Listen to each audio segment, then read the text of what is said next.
Welcome back to the channel and the next episode of Game Mechanics.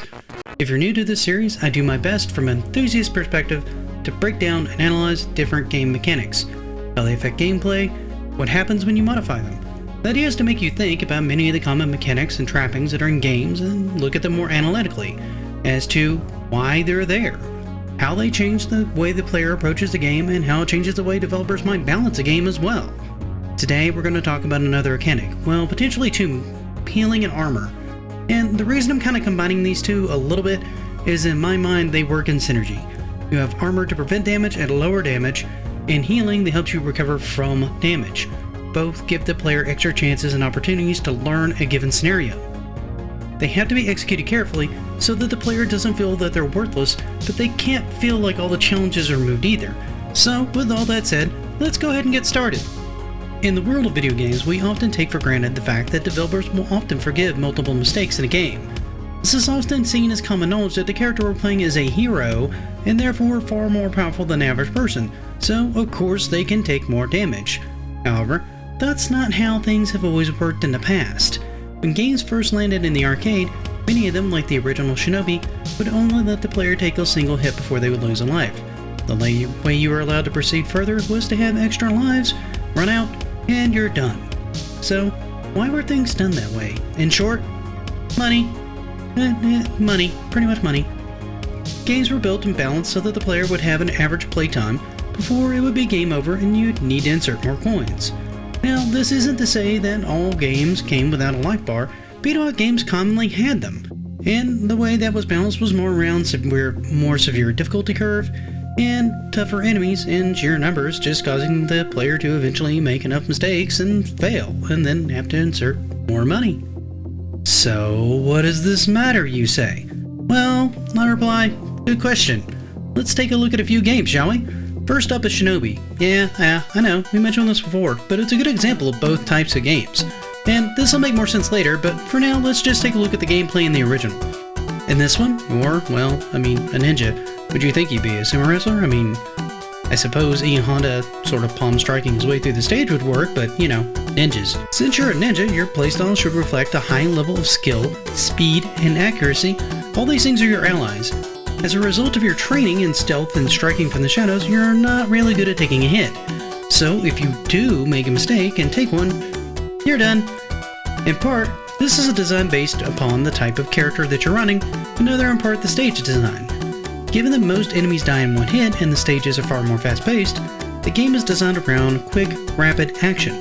The gameplay is meant to play out a lot like Ninja Gaiden, giving you a good sense of fluidity and speed.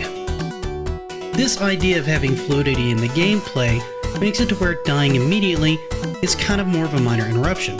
You take your hit, you lose your life, you start again right where you're at, and the flow of the gameplay kind of continues, mostly seamlessly, but still punishes the player appropriately.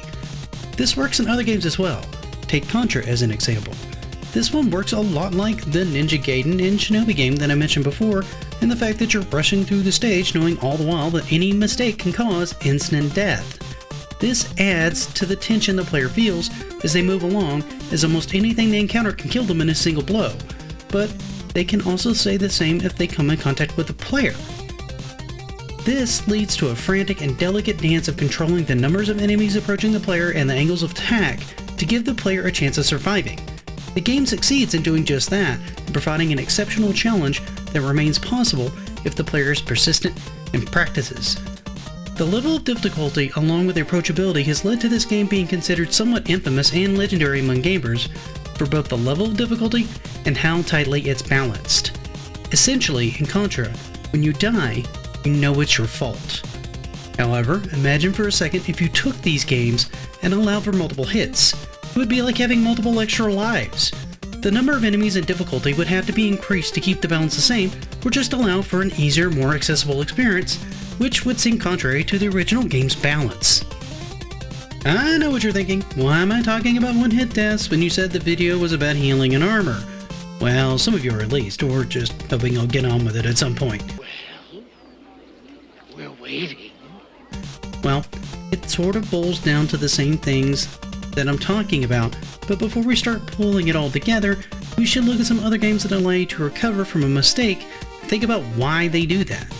That said, let's take a simple example. Say, Ghouls and Ghosts. In this, you play the Knight Arthur. Since he's a knight, you would want him to have armor, but when he gets hit, the armor flies off. This does two things. First off, it's really funny. Okay. It's funny the first few times, then the cussing starts. I'll be honest. Lots of cussing. The second thing that it does is it lets you know that it's time to play smarter now. You take one more hit, and you're dead. This adds tension, but it also leaves the player with something else. Hope. The chance of getting another suit of armor, effectively healing Arthur, and giving him another chance. This does two things. First off, it punishes the player appropriately, but it also gives them another chance to successfully move forward in the stage before they have to restart it. This game is also a fair bit harder in design. Arthur's movements are more rigid. His jumps are more fixed with less control in the air than, say, Ninja Gaiden or Contra. The designers likely made this movement like this intentionally because he's in full armor, along with wanting to make the jump something that you really had to commit and think about before you did. Making the mechanics punishing like this, and giving the player zero forgiveness, would likely make an already incredibly punishing game and make it almost completely unapproachable for most people. However, imagine if Arthur could only take one hit with this kind of game design. Betting the designers tried it at one point, and after several controllers were destroyed, started playing around with the idea of the player being able to take multiple hits, until they settled on one extra hit being the best way to recover from it. Another example of a player being able to take more than one hit is the Revenge of Shinobi. See, I told you we'd get back to Shinobi.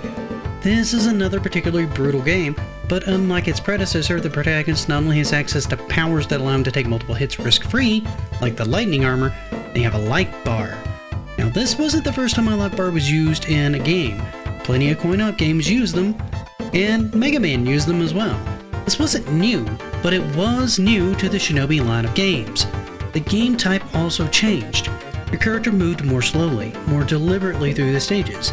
Gone was the rapid movement of the original game, and in its place was something more paced, something more deliberate. What they really did here, though, was make the stages far more dangerous.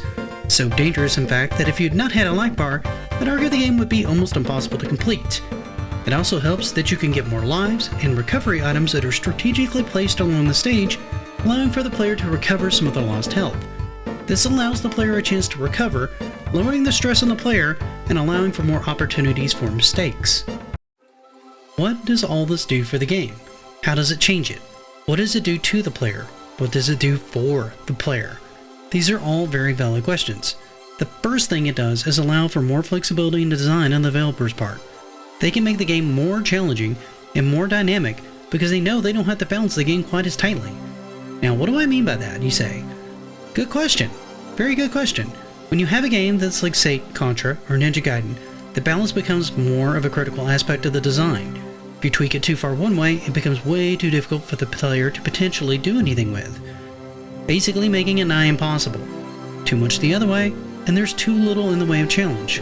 This becomes far more difficult when you have a character that can only take a singular hit, and a simpler, more easy solution is to allow the player to take a little damage. This has the benefit of giving the designer some latitude, allowing for more flexibility and creativity in design. This in turn can make stages more creative and engaging for the player. The player in turn can learn the stages more rapidly without fear of failure because they know they have more than one shot of getting everything right. This relieves some of the stress of the game and heightens the enjoyment, or does it? I know, go ahead and hate me, but there's a way you can use armor, health, and healing to make the game fair, but to build tension at the same time. Let's take a look at Dark Souls. Yeah, he was gonna have this one here. Now, I would never dare call myself a From Software expert, but one of the things I know they do really well is balance gameplay. You can see this in how they approach not only armor and its upgrades, but your health and healing. They use this deliberately to build tension and to keep the player on the edge of their seat. The reason I bring it up is how fascinating it is and how they do it. Dark Souls has a thing called Esterflass. These are your singular way of healing. You can use them whenever you need them, but you have to keep in mind that until you find the next bonfire, you have no more healing in the game. From Software went one step further because they know exactly how many upgrades you have for your flask at any given point and how far you can upgrade your armor and your weapon. Essentially, they know your max potential at any given point in the game. So now you're asking, what does this have to do with anything? Well, it has everything to do with it actually. They know just how to balance the amount of healing you have to keep the tension high throughout the entire experience. They use your own life bar against you, using it to keep you focused and on the edge of your seat during the entirety of the game. So, what did we learn out of all this? What's the point? I think the point's rather simple. Developers can use healing mechanics and armor mechanics in multiple ways. As a reward for good performance, like in the case of the shield and Sonic, we've learned that they can also use it for something as simple as to give the player a second chance before more severe punishment. They can use it to design a more dynamic and challenging stage, but that's far more accessible by the nature of having a life bar than not. We've also seen examples of the developer using healing items and a life bar itself as a way to build and keep tension high in a game, increasing player alertness and engagement. This makes the life bar not only a saving grace for the player, but a powerful tool that the developer can use to suck the player deeper into the game and offer far more of a challenge than the average player would be comfortable with otherwise. Carefully balanced and tweaked, these two tools can be used to make games more engaging, intense, and dynamic than if you'd simply killed them with a single hit. So next time you look at a life bar in a game, be it a screen going darker as you take more damage, some armor, or even a full-on life bar, stop and think about what the developer is trying to do with that. Is it simply to make the game easier, or are they telling a story once again through something as simple as just a little bar or a piece of armor? I'd like to take a moment to thank all of you who got this far and for your patience as I worked through this particular video. I was rather shocked and touched by the response of the first one, so I wanted to make sure that I held this one to the same, if not higher standard than the last. Hopefully, this one was as interesting, if not more so, than the last one was. My idea for this series is to continue to go through many of these base parts of games that we often take for granted, slowly building it into more complicated ones that developers use to construct the games that we all know and love. But if I can ask you for one more thing. If you haven't, please hit the like button on the video. It helps me know that I'm doing a good job, and it also helps me out with the metrics on YouTube. Also, if you're not subscribed, please take this opportunity to go ahead and do so, and then hit the bell icon so that it lets you know when I post new content. This is another way of me knowing that you're enjoying the content that I'm making. But for now, thank you very, very much for watching, and until next time, happy gaming.